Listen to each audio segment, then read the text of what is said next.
So I am coming to you to talk to you about how you need to argue. Yes, I am going to say that in your relationship, you need to have arguments. I'm Charese Josie. I'm a licensed clinical social worker as well as a women's leadership coach. And I want to talk to the high achieving woman about how to manage yourself in relationships. So, yes, you are a leader. Yes, you are the go getter. Yes, people respect you. Yes, people want to be near you. They want to be with you. But then, how do you conduct and show up with yourself in the relationship? And then sometimes that gets a little confusing. So first I want to talk to you about how you need to argue in your relationship. And I know that sounds backwards. That sounds like, what do you mean I need to argue? And I remember my marriage therapist said this to my husband and I. He said, you all don't argue enough, right? And I'm thinking like, who wants to argue, right? You know, we're older, just live life. Who wants to argue? We just don't want to do that. And I always thought that that was a very interesting advice. But as I thought back on it over all these years, not arguing can actually give the impression that there's a good relationship when really things are just suppressed. So when I say argue, I don't mean for there to be yelling or name calling or slamming doors or breaking things. Absolutely not. That goes more into the healthy realm. When I mean arguing, when I mean arguing, I mean having difficult conversations. I mean having the hard things that you fear may lead into an argument. So in this video today, we're going to talk about the top 5 things that you need to do to have a difficult conversation to avoid arguing, right? To avoid the yelling. And I don't think my therapist meant for us to yell or literally yell or name call or anything like that. But I think he meant that we need to stop avoiding things, right? To know what your relationship and what yourself is really about within the relationship.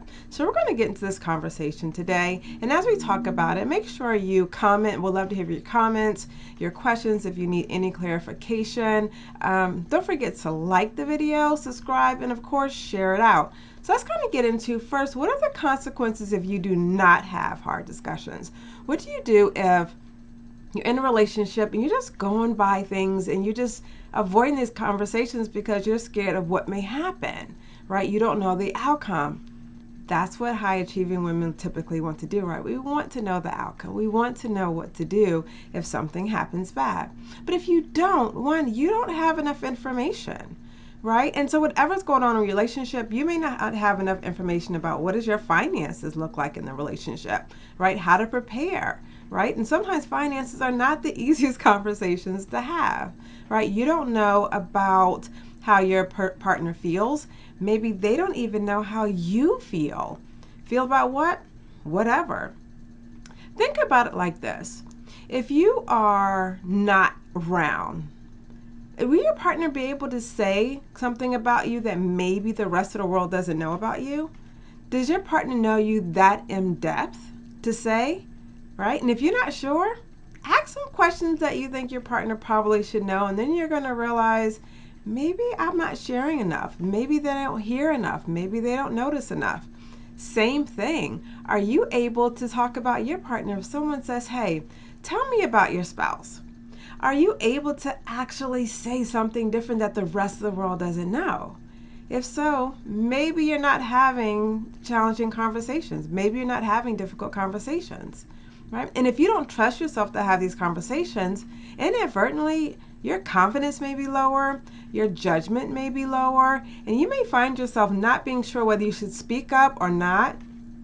And if the situation presents itself, you're not sure, how do I handle this?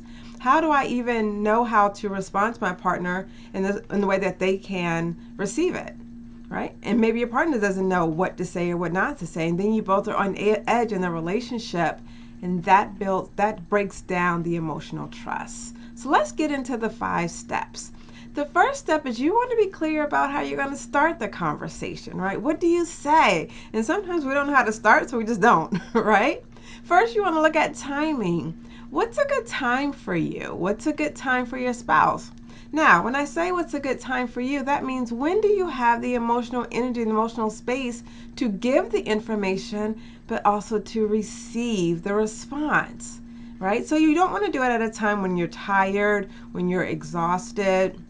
If you're feeling anxious about something, you don't want to do it then, because then you're probably just looking for your spouse to soothe you. And so you don't want to do it when you're anxious. But one of the things you want to look at time for you, time for your spouse, not when you two are rushing. You also don't want to say, hey, let's talk later on without giving a reason or topic. You don't want to leave your partner anxious or questioning things, because we start to come up with narratives to self-soothe. And you know what happens with narratives is sometimes they're not always true if we make them up. So you can just start up by saying, hey, I was wondering something. Hey, I would like to know something. What are your thoughts on this? I've been experiencing something. And if you notice those examples that I've said, those are all things that you want to say where you are speaking truth. You are saying something that's factual to you, okay, about what you want to know. So if you choose the timing and the startup that does not put yourself in a position of power and therefore does not put your partner on a position of defensiveness, then you're in a good place. Now, the second thing that you want to do is make sure if you're talking about something that maybe your partner can get defensive about, you want to accept as much responsibility in that conversation as you can. That means you're not putting yourself in a position where you say like, hey, I've done this great and this is where you fell. Because if you win, that means your partner loses, right? So you want to say something that wherever you can accept responsibility, just make sure it's something that you truly feel that you accept responsibility about. And also make sure that it's something where it's not kind of like a passive accepting responsibility. Like, I know I typically do this well, but this time I fell off. No, we don't want it backwards. Just really, truly accept responsibility if you didn't do something right.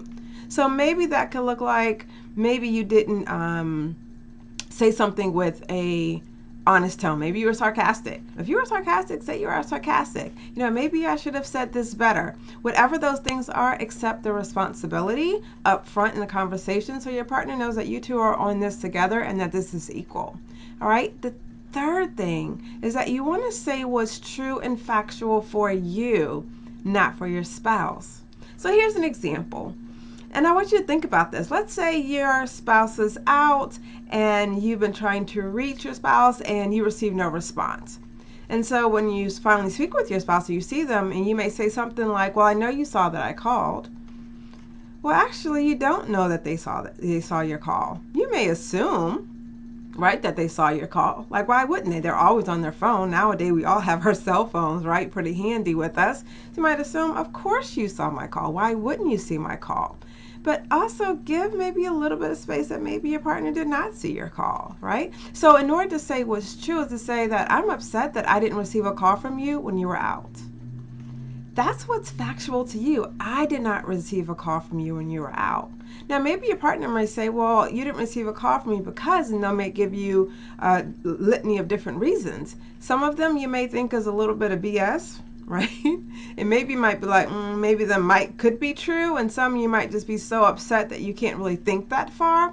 But say what's true for you, and then pause, right? So we went back again. I'm gonna go back again to the startup where you choose your time, and when you have the emotional space to speak, and you also have the emotional space to receive. This is where this will come in handy. So if your partner says something that you're like, I'm not sure, right? You also have enough information now to know what to do with it. Like, this doesn't seem believable to me. Maybe it's true or maybe it's not, but it's how you feel about it toward yourself. But in the moment, let's just leave it, because right now we're just going to focus on how to have the difficult conversation. Just accept the response. So the fourth thing that you want to do is that you want to be clear. You want to be clear about what it is that you want. Do you want to give information to your spouse in this conversation, or do you want to get information?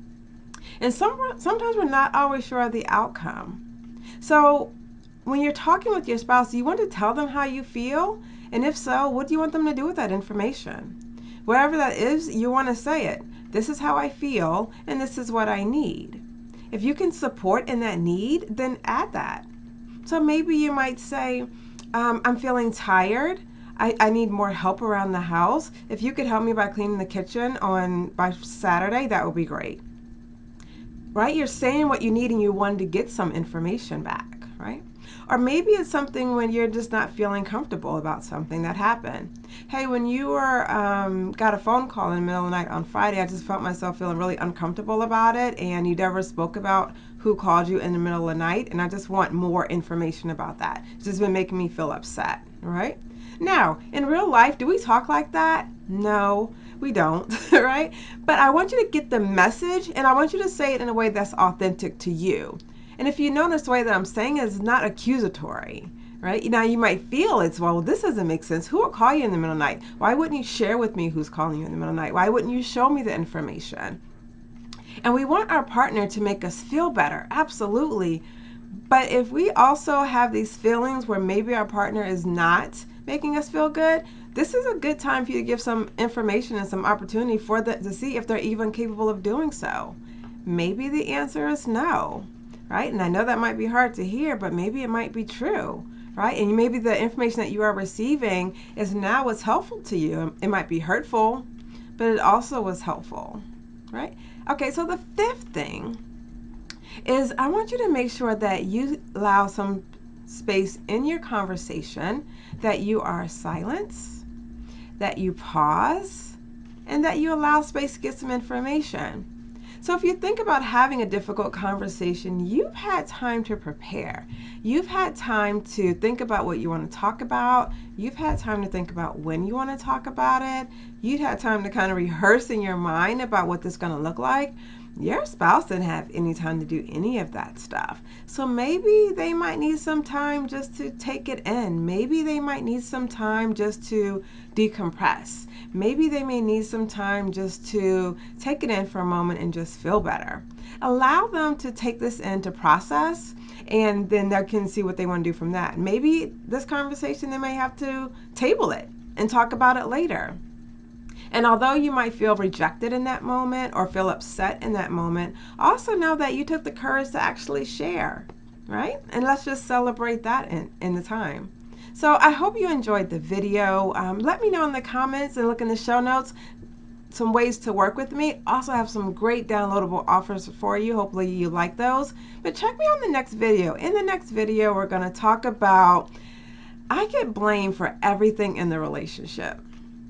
Now, this is the part where we're going to talk about what do you do when you feel like you said all the right things and you feel like you've done everything that you're supposed to do and you use your best voice, the best timing, but things still didn't go the way that you want them to do. What should you do about that? Check out the next video. Let me know what you think. I'll see you then.